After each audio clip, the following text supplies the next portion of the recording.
Good evening, lovely listeners. This is Abracadabra. Welcome to my channel. My master plan is really to eventually make this place an ooey gooey mess of really good stories. I am particularly fond of anti-MLM content. However, I'd like to titillate those eardrums with some sweet, sweet stories of revenge. So let's get into the goods. So I was working at a 7-Eleven for just shy of a year. The store was a franchise, which means it was independently owned by a Lebanese guy whose IQ was probably somewhere in the 80s. He treated us all like stink. And the only person who made more than minimum wage was the useless clerk he was cheating on his wife with, who, for some reason, made $15 an hour. The guy never did anything by the book. If he thought it would make him more money, then the law didn't apply to him. Nobody at the store ever got a lunch. We were barely afforded smoke breaks, and we weren't allowed to eat while on the clock. In California, when you work more than 5 hours without a lunch, you're supposed to get paid an extra hour's wage, which counts toward overtime. We didn't get that either. On top of that, when he did payroll, he wouldn't actually go by when you clocked in and out. He went by the schedule he wrote. So if you stayed an extra hour or two to help out when it got busy, you'd be working for free because the hours wouldn't show up. Also, your schedule was subject to change whenever he felt like it. There were several times he wrote me up for showing up late because he would change my shift without telling me. So here's where the trouble starts. When we would take expired food off the shelves, we'd come in the next day and he had printed new expiration dates, pasted them on top of the old ones, and put the food back on the shelves. This happened constantly the entire time I worked there. Well, one day I had enough of that stink. I called up the health department and reported him, then emailed corporate and filled them in on what was going on. Well, word got back to him, and when I went in the next day, I'd received a complaint and was promptly fired. I don't know about you, but I've never worked anywhere with a one-strike policy. Here's the thing. Since the day I started there, I'd been keeping records. I had copies of every schedule posted and every pay stub I'd ever received. I went to the labor board that day and picked up the paperwork I needed. See, when you don't get lunches and you don't get paid the extra hour you're supposed to, the labor board can force the employer to pay you the money he owes you in one lump sum. So I filled out the paperwork and turned it in. My old boss wasn't so smug when he had to make a check to me for $2,600, right after receiving a hefty fine from the health department. Now I'm working to get the labor board to force him to hire me back under the whistleblower clause. If he has to rehire me, he also has to pay me back lost wages for the past few months. Also, my old coworkers get lunches now. Was that revenge sweet? It felt flippin' awesome. But that's not why I did it. I did it because the sack of stink was going to keep on exploiting his employees and customers to make a buck and keep being a worthless human being. And I felt like unless I did something, he was going to get away with it. I simply could not abide by the idea of him suffering no consequences for his actions. Ugh. Owners that are weak are super weak, especially when they exploit workers. So, I'm a middle-aged man getting divorced from a middle-aged woman who cheated on me. It's 2 years after she took off with her 22-year-old karate instructor, and the divorce agreement still isn't final. However, about a year in, it had to be signed, and all the aspects of it were retroactive. meaning immediately upon signing it, I was a deadbeat dad with a few thousand owed for child support and over $10,000 owed for alimony. I tried to fight the retroactive stuff, but my lawyer didn't see a way to stop it. So my ex put a lien on our jointly owned house and froze my bank accounts, etc. My life has been hell. My credit rating is terrible, and I have to file for bankruptcy. And now, 2 years after she left, the house is for sale.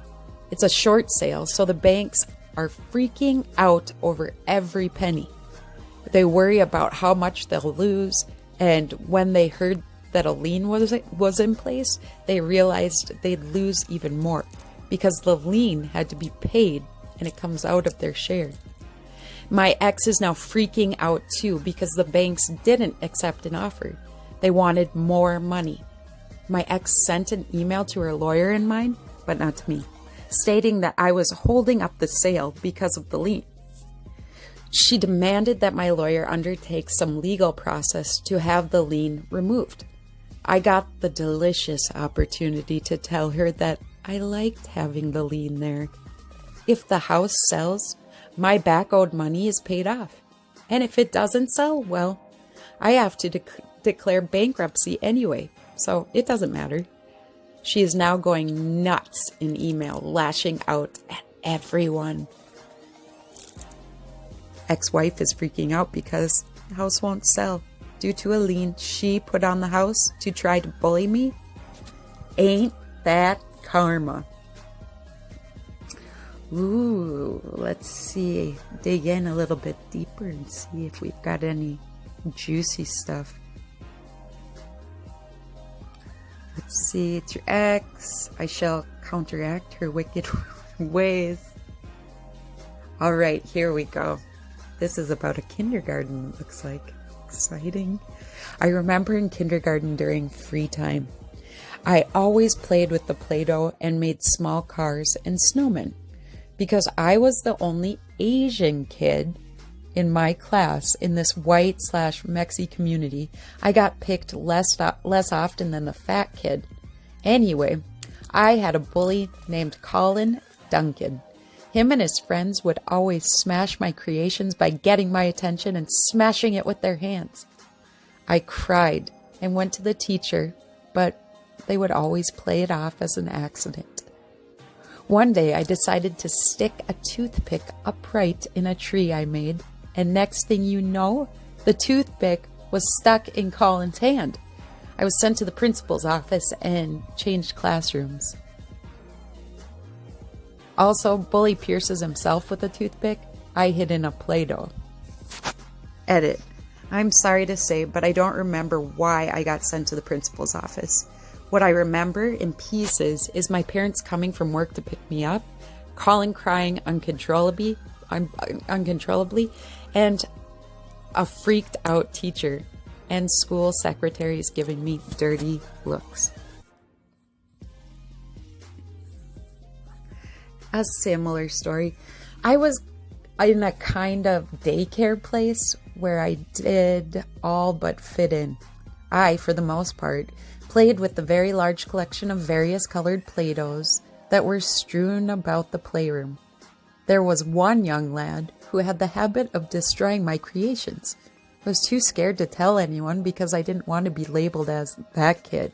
So one day I made a bunch of fishes, and when he came up to me that day, he said what I was making. I said, "They are fishes I caught today in the pond, with the hooks even still in them," making sure he heard this last bit of information. He ignored the hook part, disregarding it as a feeble attempt to get him away from me and my precious fishes. Needless to say, he was brought to the hospital with a couple of fish hooks in his hands. When asked how it happened, I said I made them a part of my Play-Doh fish, and he grabbed the fishes with the hooks in them. I didn't get to stay there much longer after school, but all in all, it was worth it. I encountered him the next year in my class, and he didn't say boo to me. Okay, well, here's my favorite one. In 4th grade, during indoor recess, I unlocked my teacher's desk and another group of students went through her desk. A girl ratted me out and I got a week of detention. Sadness for me. 3 years later, this person ended up in front of me in one of my classes, and I noticed she would cheat on her tests by leaving a study sheet just on the floor. After class one day, I went to the teacher and explained that, wink wink, he should watch for people cheating extra carefully next time we had a test. Sure enough, next time he found her study sheet just laying there, and she started crying and whatnot. This was my Count of Monte Cristo moment.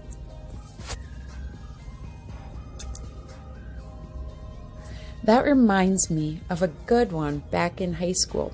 10th grade, I think. There was a ditzy, snobby girl that none of us liked. She always sat next to one of the smartest guys in the class. We figured out that she was copying off his tests without his knowledge and getting awesome grades as a result. Instead of telling the teacher, we told the guy who was being copied from, and all agreed that on the next multiple choice test, he would put down the answer that was one off from the correct answer. Then, when he was done, he would get up, turn the test in, and change his answers to the right ones before turning it in. The next day, test day, he did just that, except for one question, out of a small sense of pity. She got 5 out of 100. Oof, embarrassing. I knew a kid who was an absolute terror. He would just be a jerk for the sake of being a jerk. One day, my friends and I are at the park playing football, and this kid ran up to us with a paintball gun and shot us all up at the park. Now, we have paintball guns too, so if we wanted to shoot him up, we could, but we knew it wasn't enough.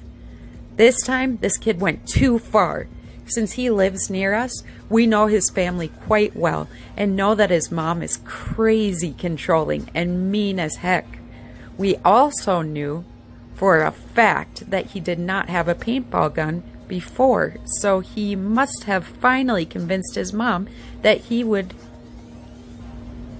be responsible with it, and she finally allowed him to buy one.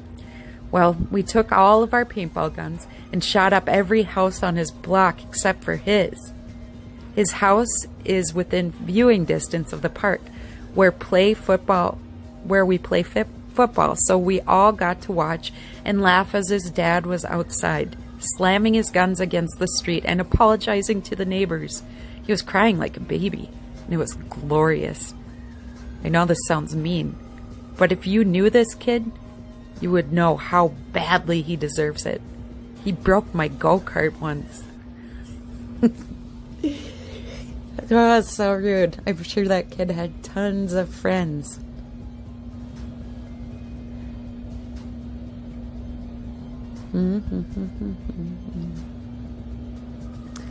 All right.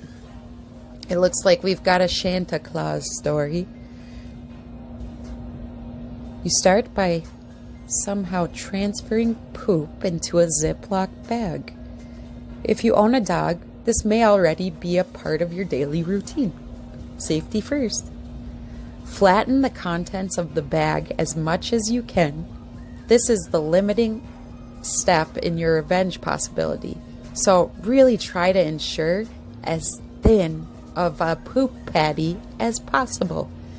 Next, you're going to take the bag and freeze it solid. Right before you move away, take out your wafer-thin poop sheet. Some might opt to simply poke holes through the bag, while the more daring of us could opt to remove the contents from the bag entirely, thus maximizing damage. The choice is yours. Now comes the true deviousness. You slide that little gem into the most inconspicuous place possible. Get creative. The space that no one would look or even know, because, hey, a piece of paper would barely fit back there, right? Then you slip away silently into the night. with your carefully wrapped present, thawing in wait for its recipient, the Santa Claus. Oh, do I have a couple people that deserve a little bit of Santa Claus surprises? Ooh, as a variant on the frozen poop technique, I didn't know that we were going to get into this, but we're here. Let's go with it. Let's feel good about it. Okay, get your hands figuratively on a good log-style poop. Pick it up in a piece of good quality waterproof baking paper. Waterproof side in, obviously. Wrap the paper around the poop burrito style. Make sure you leave one end open. Double bag your duty burrito and freeze it solid in the freezer for at least 48 hours. You can keep the burrito for as long as you need it to exact your revenge. What you'll need to complete the revenge is a set of safety goggles, a pair of latex gloves, a dust mask or scarf, and a lemon zester. Put on the mask, goggles, and gloves, then remove the burrito from the bag. Tear the paper away from the end and zest that little guy all over anything porous. Carpet, couches, computer chairs, you get the picture. Then go for any other place where you can see dust, because that's the last place your victim will clean. You only have a few minutes before the burrito starts to melt in your hand, so make it snappy. If you do it right, you will leave an invisible, unremovable stench, which will increase as the poo particles melt into their new homes. As a parting gift, peel off the rest of the paper, placing the remaining burrito core in the microwave. 5 minutes on high. Only the best revenges involve lemon zesters. That's insane. It's insane. See what else they got in this one. Okay, I'm going to try to read this quick, but this will be the last one for today. I had a lame roommate in college who lied all the time. There were 3 of us in the house. This guy was cheap as heck, only paid the rent, didn't want to split costs for a washing machine or an answering machine, wanted to use some online services. This was in the early 2000s. Me and the other roomie, who ended up being my best friend, split the cost of the washing machine and answering machine. Lame-o roomie ends up using both without even paying for it. He would make up stories about himself and put others down to make himself look better. He took his good stuff and put it in my room when I was away, and then would tell visitors that I had a bunch of good stuff and that it was all mine. He was an expert manipulator. It got to the point where he was making up so much stuff about me. I am pretty non-confrontational, so I never called him out on it. I was really depressed because of it, and it was affecting my relationship with my other friends because of all the icky stuff he was making up about me. He eventually put himself in a situation where he did something stupid. He bragged about it to me. When he realized that he was going to be in trouble, he had the audacity to beg me not to tell anyone. With my best poker face, I told him I wouldn't. Then I thought long and hard about it, and in the end I told my friends. I only had to tell one. It started a whole chain reaction where his web of lies came crashing down. He was completely alienated. I had the chance for revenge and I took it. I don't know if I am proud about it or not. The end result was that I ended up exposing a jerk for what he really was. Come on! He left us with that juicy story and then nothing to follow it up. There, it's got to be in here. What's his name? Oh, he deleted himself.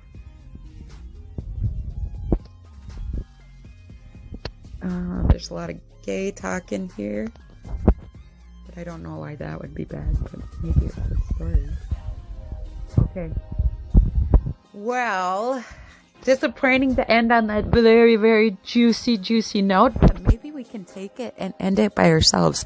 The one thing that he told everybody about himself or about his roommate that was a jerk was... the only things I can think of right now are things that make the stories lamer. But for lack of anything better, I'm just going to come up with, he loves his mother. All right. Everyone have a great night. And I'm so happy you stopped by.